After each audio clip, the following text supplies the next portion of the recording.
Inland from the sea in the northern island of New Zealand lies a desert plateau. From this plateau rise giant volcanic mountains, and from these mountains flow many rivers. For generations, the Maoris have told of gods who dwell in these mountains and of the legend of the Whanganui River. The Maoris say many mountains once stood here, and one of these was Taranaki. But isolated from his brothers, Mount Taranaki now stands far away beside the Western Sea, and the path of his journey from the center of the island down to the sea is marked by the deep gorges of the Whanganui River. The river begins high in the mountains, but to the Maori people it begins in the mists that swirl around the peaks and along the valleys. It begins in the mists in the sky above.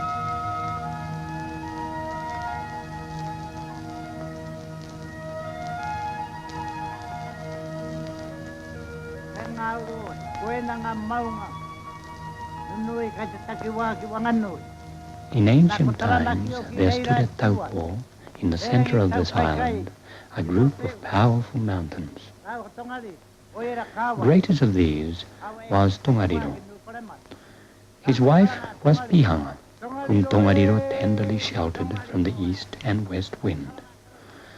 One day, the mountain Taranaki fell in love with Pihanga, and the other mountain gods were angry and spouted flame and smoke. The thunder god growled at Taranaki, and there were dancing lights in the sky.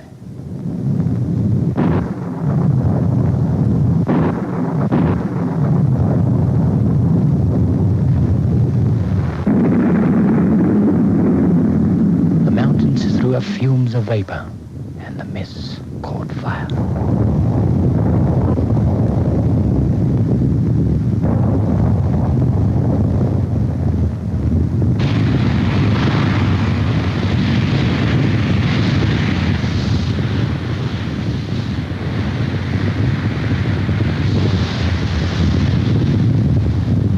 Taranaki hurried from his angry brothers. He left a deep scar in the earth.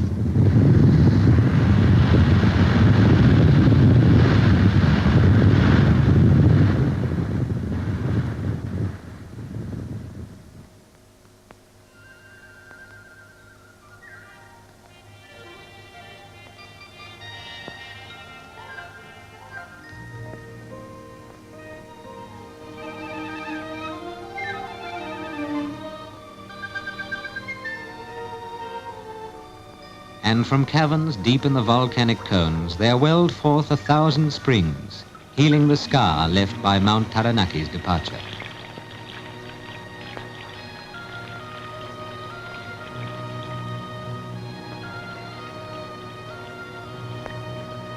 And the snow gods sent down 1,000 streams, the Arawata and the Ahu Ahu, the Tangahoe and Tangarakau, Rakura and Rataruki, the Mangamingi and the Whakapapanui. Down from the foothills and across the plain, 1,000 springs and 1,000 streams rushing to fill a river.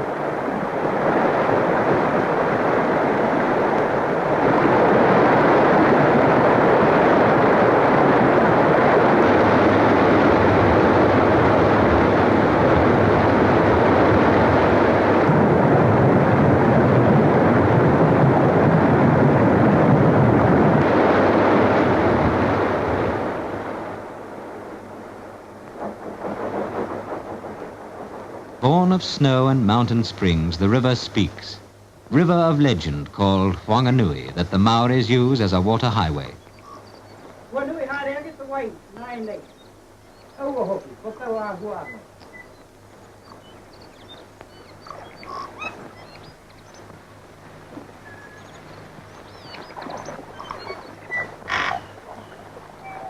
Along the valley of the Whanganui once lived thousands of brown-skinned men, Maoris of the tribes of Ngapairangi and Ngapamoana.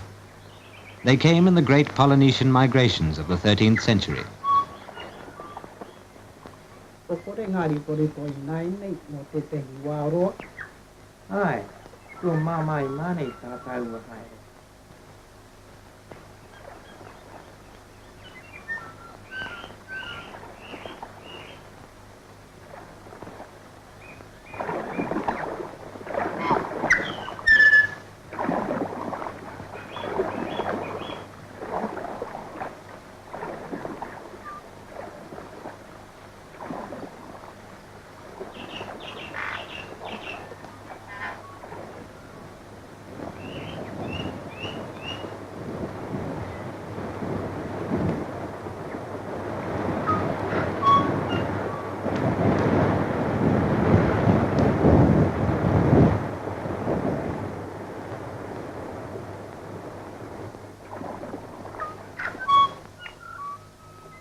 For 200 miles, the Whanganui flows westward, down the traditional pathway of the ancient god Taranaki, through uninhabited hills and dense bush valleys where the river seems to lose its way, where mists linger long after the early morning's first warmth reaches the valleys, and where birds, the tuis and koromikos, sing all day in giant tree ferns and tall matais.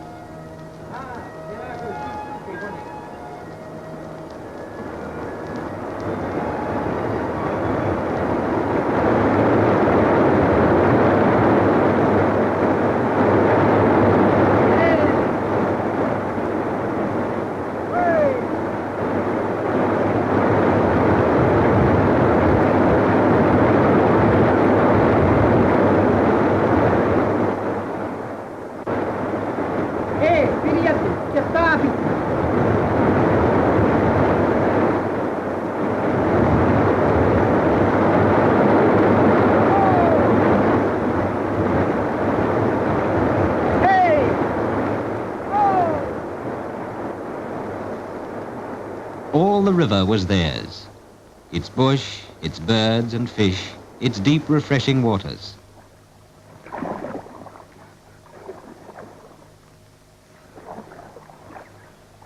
To all Maoris, the Whanganui was a common highway leading to the plains of the interior and a pathway down to summer fishing camps by the sea. For centuries, the tribes of Aotea daydreamed on its waters, listening to the song of the tui, studying every leaf and fern, and weaving legends around the whirlpools and rapids of the enchanted river.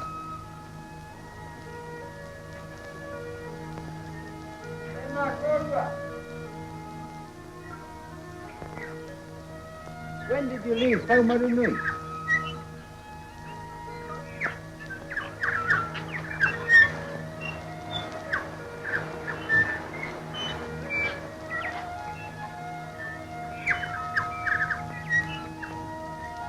In the gloom of the river forest, in dark caves, live the mythical Maori tanifas and ngangaras, the reptiles and land dragons.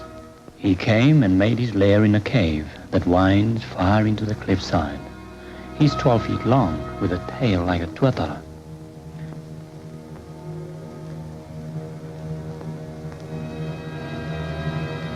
No one goes into this cave, though a tohunga, armed with a proper karakia, could enter. But these incantations have long been forgotten, and the bush creeps back over the marae and around the deserted meeting houses. On cliff tops along the river, these are all that remain of the Maoris who have gone. In the river below, the broken canoes.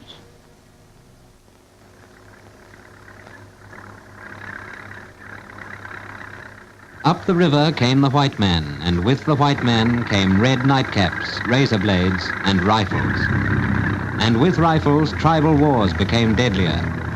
Some Maoris fought Pakeha, and the river ran with blood.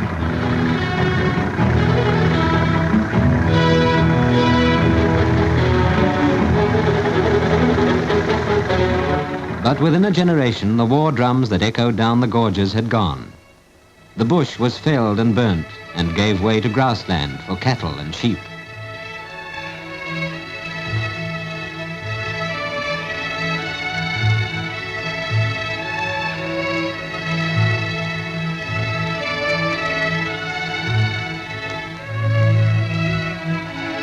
Sheltered valleys and rising slopes above the river proved ideal for stock. The ancient hunting and cultivating grounds of the Maori disappeared.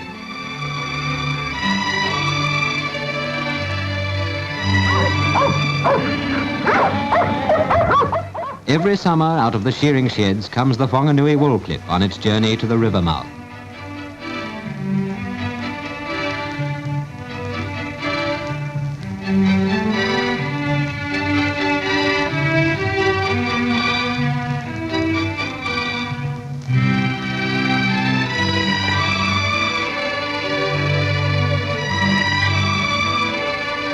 In settlements along the banks live the Maoris left on the river, farming sheep and cattle. and over their old canoe routes travel the wool-laden steamers. Steamers now ply where once Maori warriors swept along in 100-man canoes. And to the bush valleys come tourists from other lands, speeding through rapids and rock-bound gorges under the sure hand of a Maori helmsman.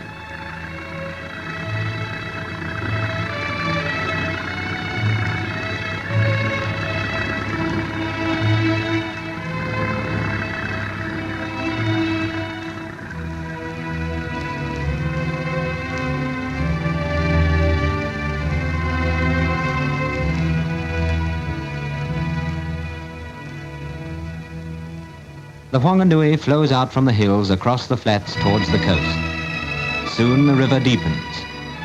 Ahead lies the river mouth city of Whanganui, meeting place for town and country.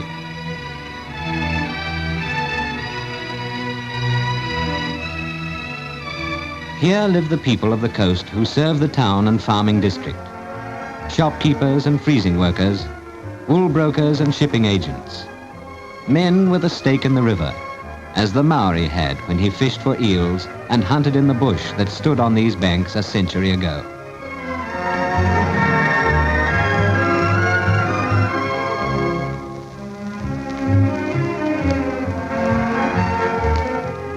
The narrow gorges have gone, and on the coastal flats, wool stores and cold storage buildings hold beef, mutton and butter awaiting shipment to the other side of the world, to Britain, America, France and Russia. Signs and signals beckon ships in from the sea.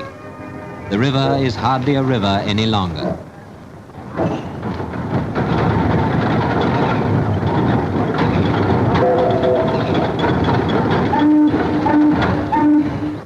Behind the port lies the coastal town of Whanganui, and here, working alongside the Pakeha, are the river Maoris of today, some wearing their army berets from Tunisia and El Alamein.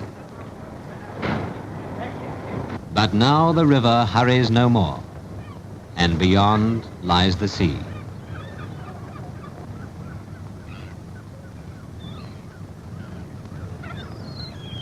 And the Earth Mother sends out her river out into the western sea, into the hands of the sea god Tangaroa.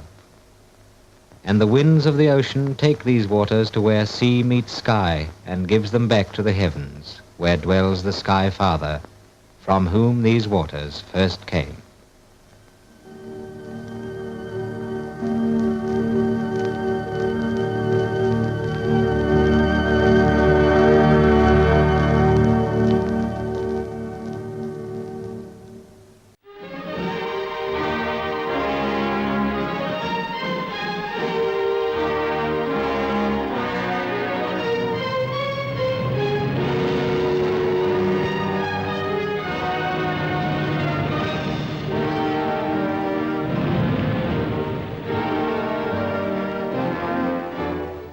The New Zealand-invented jet boat or turbocraft is rapidly opening up new waters for navigation in many parts of the world.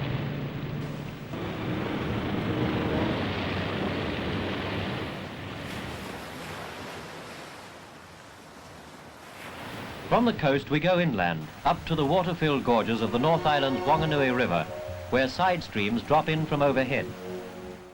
High in the slopes of Mount Tongariro, New Zealand's longest navigable waterway, the Whanganui River begins its downward plunge to the sea.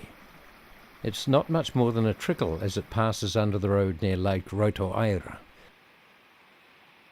Just 30 kilometres away near Taumaranui, passenger-carrying vessels can navigate their way downstream. For the 230 kilometres from Taumaranui to the sea, there are 3 differing stretches, with the first passing mostly through farmland before reaching the small settlement at Whakahoro. The middle and unpopulated stretch down to Pipariki is the most scenic, as the river winds its way through steep gorges and untouched native forest. The last stretch from Pipariki opens into steep hill farmland, eventually reaching Whanganui's port at Castle Cliff and the sea just beyond. Long before jet boats arrived, many generations of Maori lived along the river's banks and used it as a highway. Carved out of large totara trees, Their canoes afforded swift and versatile transport to get people and supplies up and down the river. In 1841, European settlers began arriving in sailing ships, and the river started to get much busier. Whanganui became an important gateway into the central regions of the North Island. By the late 1880s, Maori and European were finally at peace, and settlements were expanding further and further up the river. The need for improved transport caught the attention of one Alexander Hattrick. Hattrick had already established a shipping service between Whanganui and Sydney, and was well aware of the growing need for a reliable riverboat service. The first experiments at running riverboats at Pipariki were made by the military in 1865, and this was quickly followed by a private service in 1866. However, the enterprise was ahead of its time and used the wrong type of vessels for the river conditions and was consequently short-lived. Yarrow and Company in London had designed some craft specifically for shallow river work, and from 1892 Hattrick began purchasing a number of Yarrow's paddle and propeller-driven vessels. Excursions up the river to Hapango Park were popular, and crowded decks were the norm. Success came swiftly to Alexander Hattrick, and in 1892 his company secured a mail contract with the government. Shortly afterwards, he entered a contract carrying passengers to Pipariki for Thomas Cook and Son.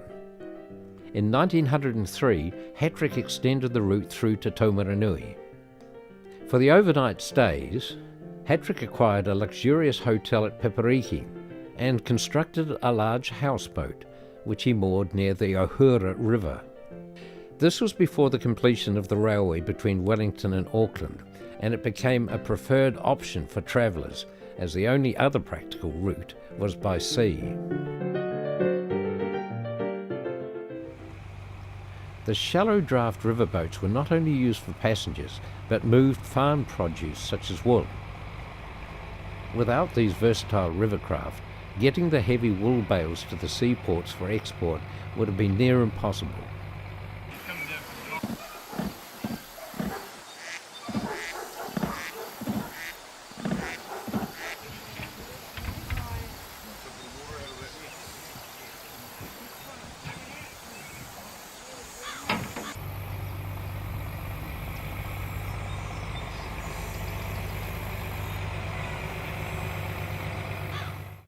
These smaller boats had their propellers housed in a recessed tunnel to protect them from striking rocks as they negotiated the rapids. This propulsion technique predated the development of the jet boat by Bill Hamilton by over half a century.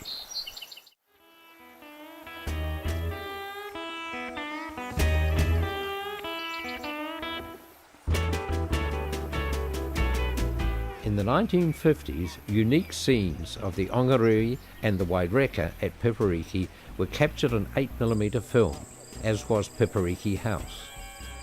Later, in 1959, this grand edifice was totally destroyed by fire.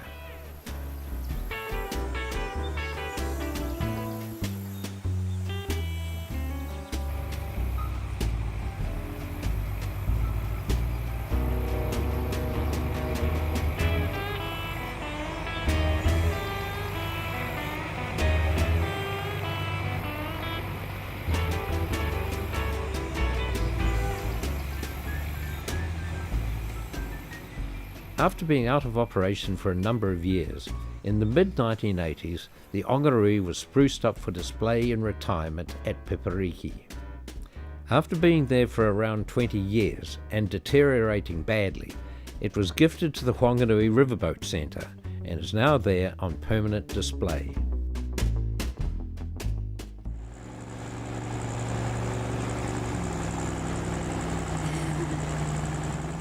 The early 1960s saw the first commercial use of a Hamilton twin-jet craft. The Rangi Mairi was purpose-built for the task of providing a sightseeing service on the river. For versatility in difficult and shallow waterways, the Hamilton jet boat system has never been surpassed and is still in widespread use on the upper Whanganui River.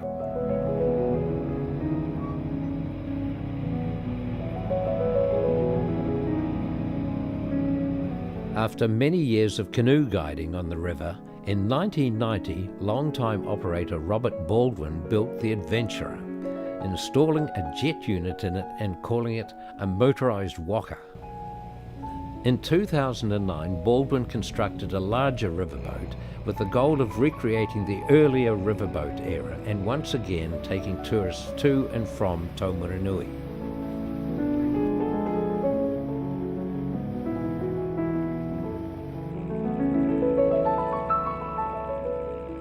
Six months after he launched his new boat in June 2010, he successfully completed the first riverboat journey there in 82 years.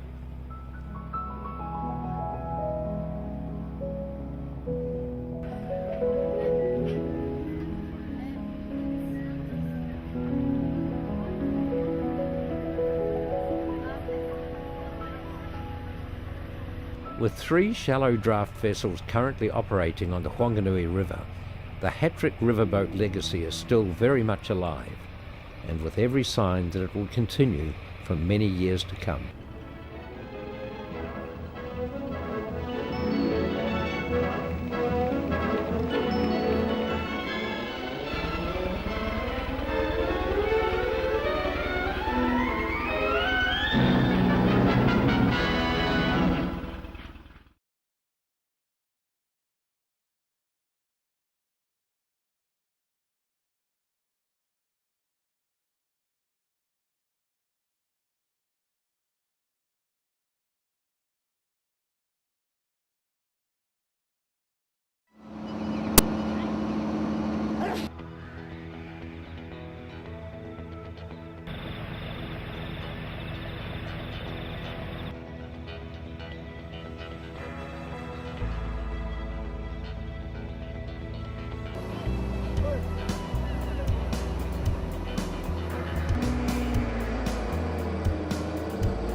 Our riverboat journeys from Pipiriki to Whakahoro on New Zealand's famed Whanganui River, and along the way it passes by a former farming settlement established for soldiers returning from the First World War.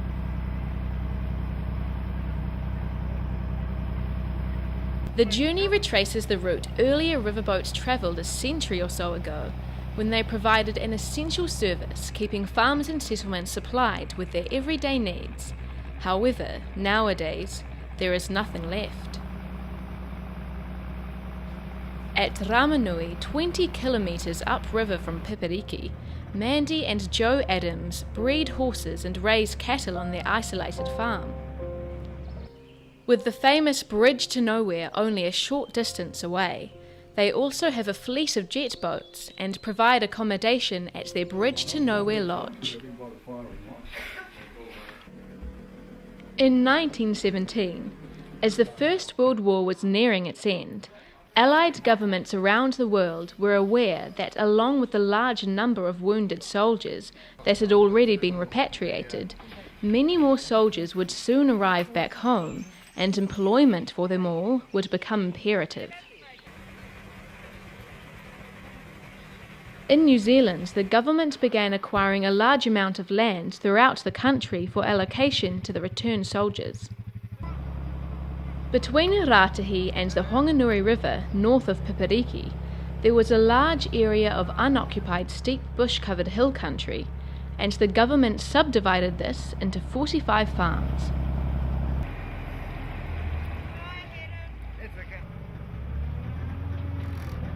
Returning soldiers were keen and eager to clear the bush and get their land productive, but a number of circumstances were to make the going tough.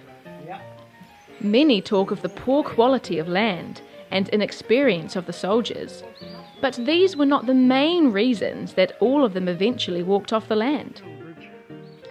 A depression in 1921 caused farm produce prices to fall, and with the government lacking funds, the settlers received little assistance. Added to this, access into and along the valley was always tenuous, and to alleviate this, the government planned on building a road to connect Ratahi with Stratford. This involved the building of a number of bridges, and two were completed in 1936. One, the Bridge to Nowhere, becoming an iconic landmark synonymous with the failed scheme, replaced a deteriorating suspension bridge. The other was on the Taranaki side.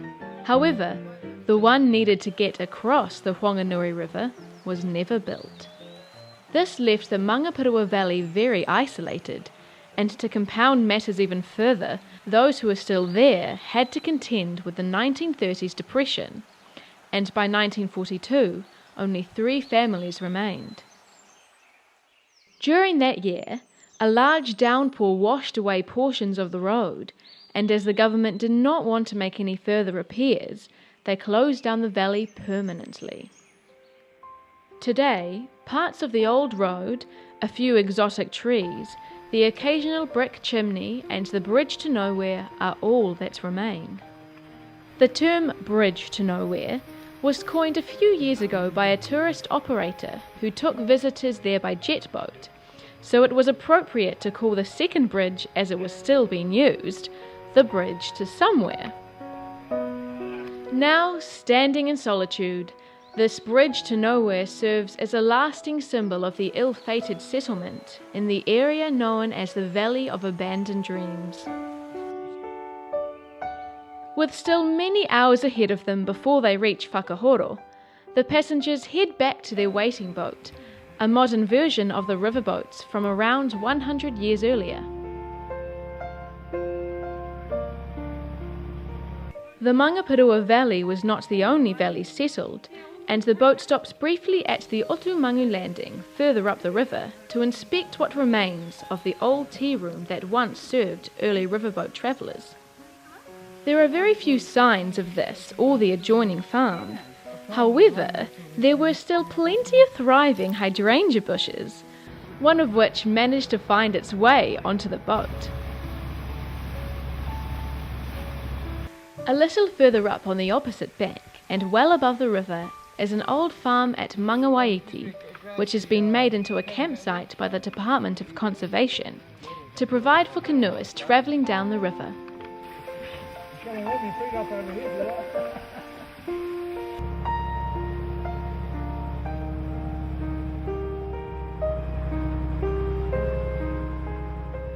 At the end of a long day, the travellers finally reach Whakahoro, at the confluence of the Whanganui and Retaruke rivers.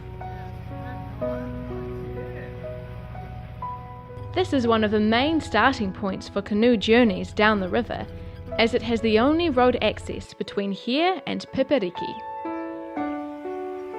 The Blue Duck Station, a large sheep and cattle farm at Whakahoro, is operated by Dan Steele and his wife Sandy, and they have also made a large investment in tourism to supplement their farming income. The passengers take the short walk across to the Blue Duck Cafe on the other side of the Retaruke River, where they will have breakfast and hear Dan outline his operation. Along with a number of accommodation lodges on their property and the cafe, the Steeles provide for a number of leisure activities, including jet boat rides to the Bridge to Nowhere, horse treks and hunting.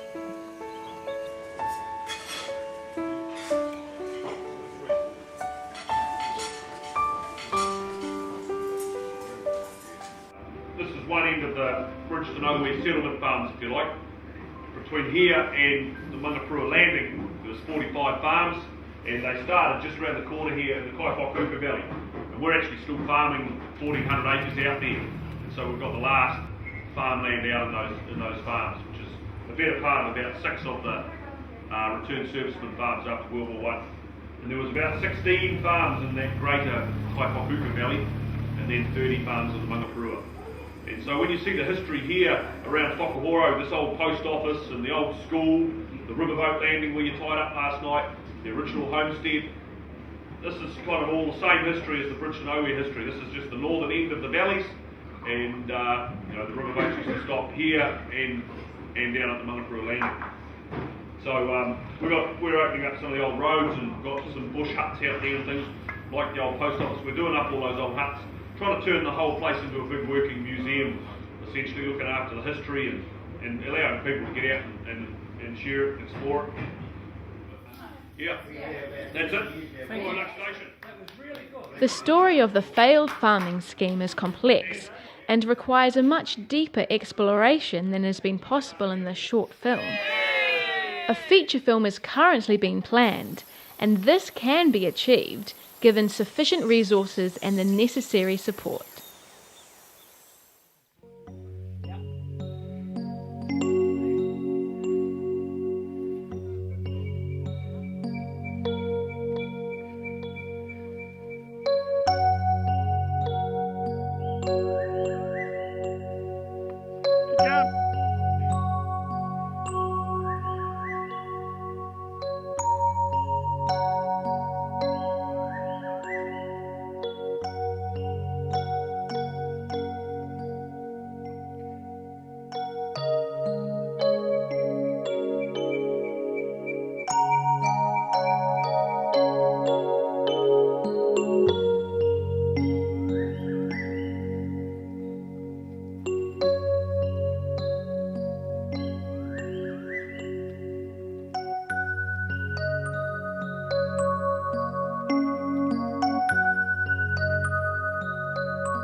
First World War was the first highly mechanised war, and many new weapons brought with them devastation on a scale that had never been seen before. As the war was coming to an end, the New Zealand government decided to settle some soldiers on the land, and it was against this background that this would become a dream come true for many of them. This was also the beginning of what would ultimately become a conflict between the new settlers and the government, and this will form the crux of our story. I will be one of a group of young adventure seekers that will journey by jet boat down a remote section of the Whanganui River and trek back through the two former settlements in the Mangapurua and Kaiwhakauka valleys. At the end of this long and windy dirt road to the west of Raurimu lies our departure point of Whakahoro, a small settlement nestled up against the Whanganui River. This is also the location of the Blue Duck Station run by Dan Steele, a modern-day farmer and tourism operator who will be our guide for 2 days.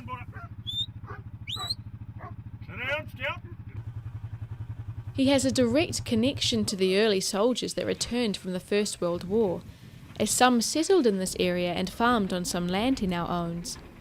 And Dan is passionately restoring and maintaining many of their original buildings. Half a dozen or 10 of the original buildings still here. Many is that? Yeah. Yeah, going right back to schools and post offices and depots and that's fans' right. bodies, magazines. Yeah. 2 of the original homesteads, built over 100 years ago, both still here. So, put it all together and it's quite a story of New Zealand's pioneering history, really. The two valleys were first settled in 1917, and before being abandoned by 1942, the dense native forest had to be cleared by axes and handsaws to create farmland and to provide timber for buildings.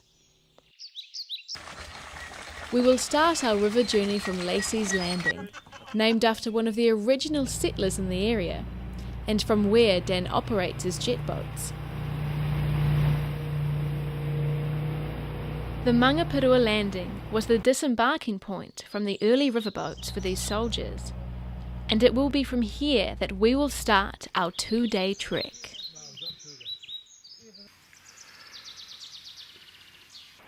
Not far up the valley, we will encounter the iconic Bridge to Nowhere that was completed in 1936 after the last farmers on the Whanganui riverside had already left.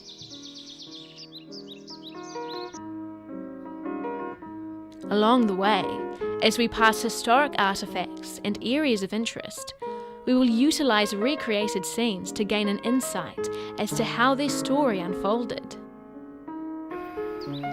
There are only a few visible remains of the early settlement, including the road, a brick chimney, and what is left of an orchard near the concrete foundation of an old farmhouse. This is in the Whanganui River National Park, and thousands of visitors journey through it every year.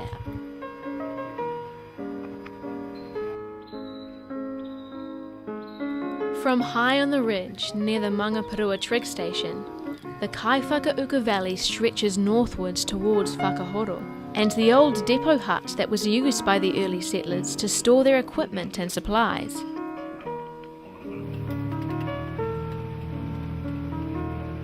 Up a side valley from the hut is the only remaining hill country that has been farmed continuously since the 1920s, including Dan's sheep and cattle. And the view from the top is amazing. There's the rugged Kaiwhakauka. Returning back to Dan's Blue Duck Cafe, he addresses our small group as we prepare to bid farewell to the Valley of Dreams. This is one end of the Bridge to Nowhere settlement farms, if you like. Between here and the Mangapurua Landing, there was 45 farms, and they started just around the corner here in the Kaiwhakauka Valley. And we're actually still farming 1,400 acres out there. And so we've got the last farmland out in those farms, which is the better part of about 6 of the return servicemen farms after World War I. In this film, we will pay tribute to the aspirations and dreams of generations of people that have played a prominent role in this remote part of backcountry New Zealand. We invite you to assist us with our fundraising to enable us to achieve our goal of telling their story.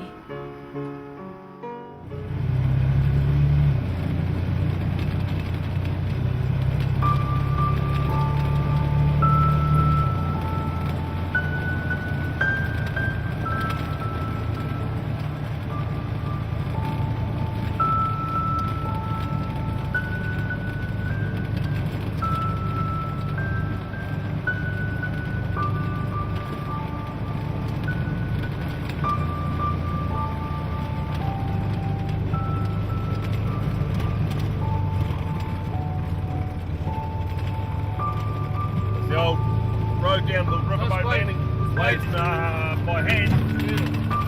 Vertical above you and vertical below you now. No, all by hand. Yeah. Yeah. There's always a good mob of deer over there and a few goats and a little posse, yeah.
Engineering, they built really deep tunnels underneath the road to divert the streams through, half the drives, and those are incredible. So, yeah, just getting, filtering those, and that's, look, my boundary now goes up, takes in all that virgin opposite there, and goes over the back, my boundary shoots it, skyline behind us, and so sort of both sides of the valley here is my boundary, if you like.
And that's a big vision called Predator-Free New Zealand.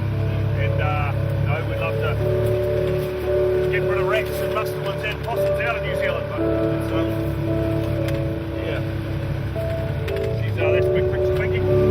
The government hasn't got excited about that. Quite a few of us businessmen are very excited about it.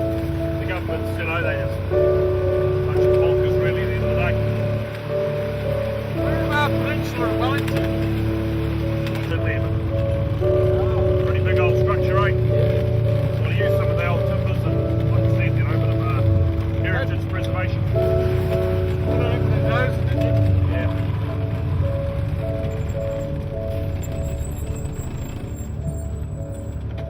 Mind yourselves here. We'll get on the phone now and start working out. I don't know about a new one. He's been working on it for a couple of weeks on the way.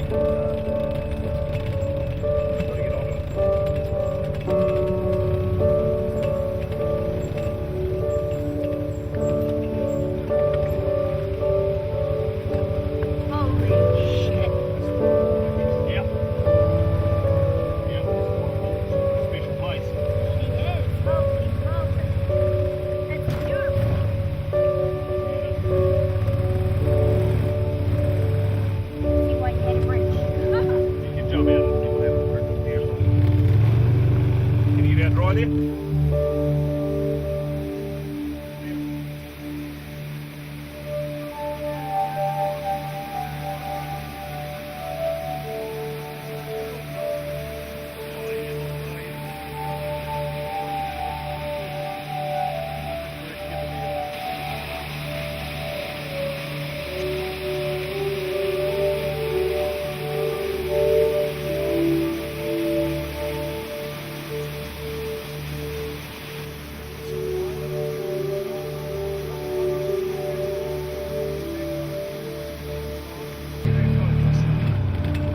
That's the depot. That's the only real true remaining building of the whole Bridge-to-No era right here. Wow. All original, lines original, everything. It's amazing. Let's pull up here and check out the depot there for a second. What the hell?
And it goes for about 25 kilometres and links back into the middle of the Mangapurua Valley. The old road is very, very neat. Now this was the old road, but instead of going up the hill, of course, because they couldn't go up in hills in those days, they had to keep around the other side of the valley from us here. Oh, yeah. And so, I've done up the track, and but she's a pretty rugged walking track. You got to know what you're doing a bit. And I've done it up for a few kilometres, and it links back out into my farm again. Then it goes through my farmland for a few kilometres out here, and then it heads into the bush. And So you didn't put this in any sort of brochure or anything? no. You have a map or anything? Oh, I've got it on the odd map, yeah. Yeah, we've GPS'd them and put them on the odd map here and there, yeah.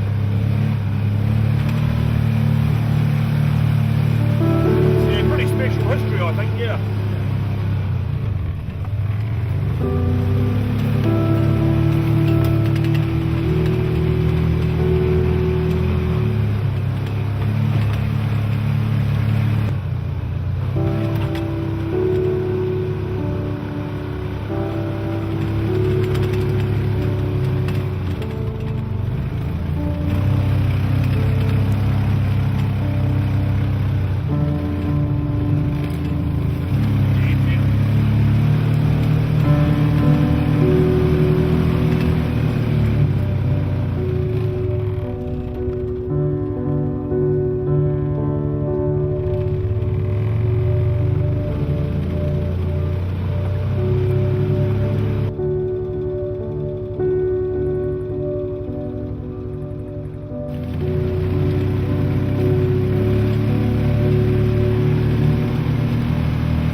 Yeah. Well, not quite. It's a little bit of a gap there between. You might have heard of Carams and Rirarooki. No, maybe not.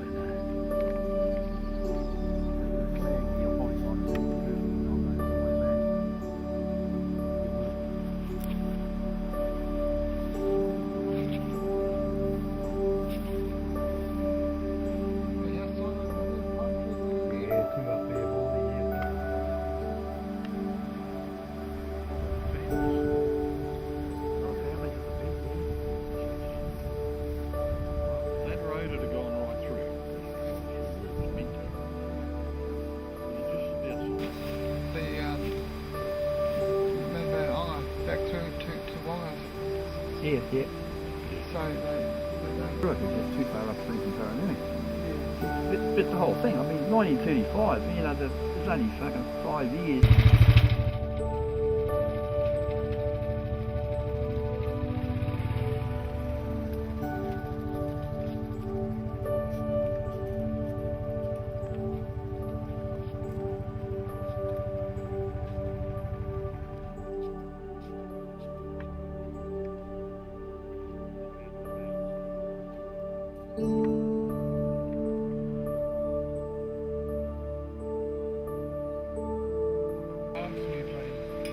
neighbours over here.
Shows the house here.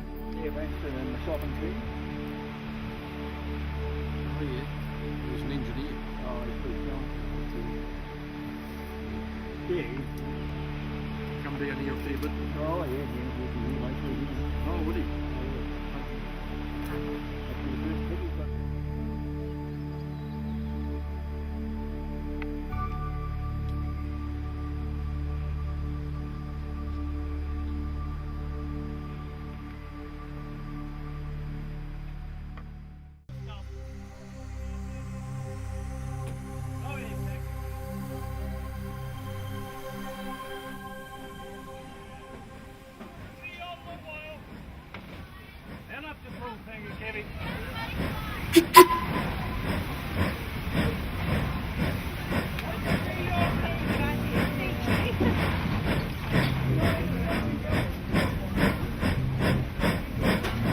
Good morning, everybody.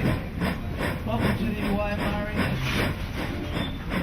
My name's Andrew London. This is Kirsten.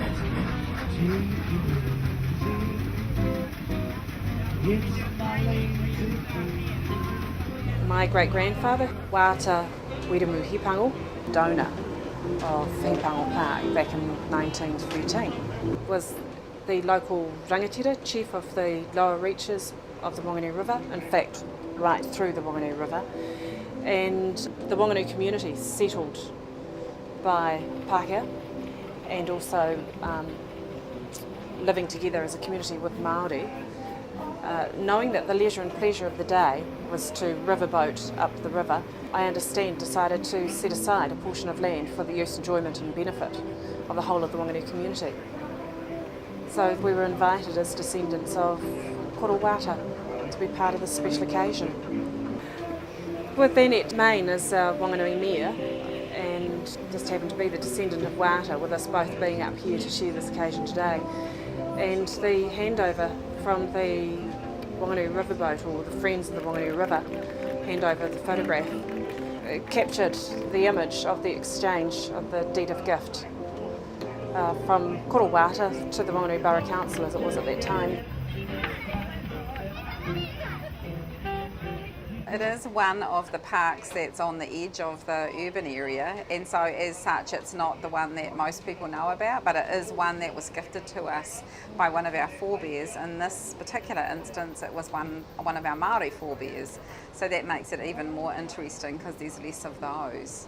So I think that today was lovely for seeing all three riverboats on the river, and so nice to see the Waimarie are taking a lead to actually recreate this again.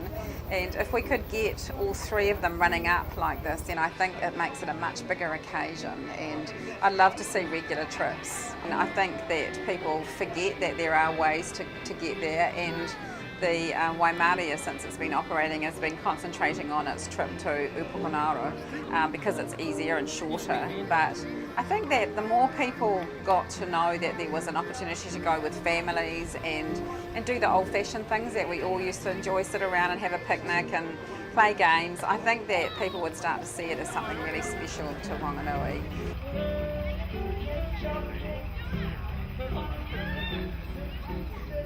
I think what's special about the essence and the feel is the fact that it is further up, accessible by the waterway of the Wanganui River, our awa, and that going up there is like a passage back into time as well. The further up we track on the Wanganui River, there's the sense and feeling of going back into the old world. And as I was walking with my little girl up to the Pōtakataka far side and going down through the bush, I personally experienced a sense of tranquility and just the sense and feel of those that have gone before.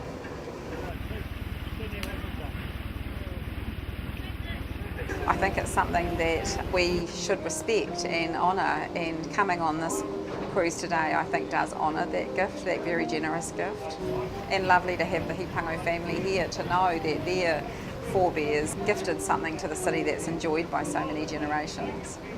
It's really nice to get a picture of it being presented to Hariti Hipango, the descendant of the gifter of the park, and myself as the current mayor. It really does celebrate both of our cultures here.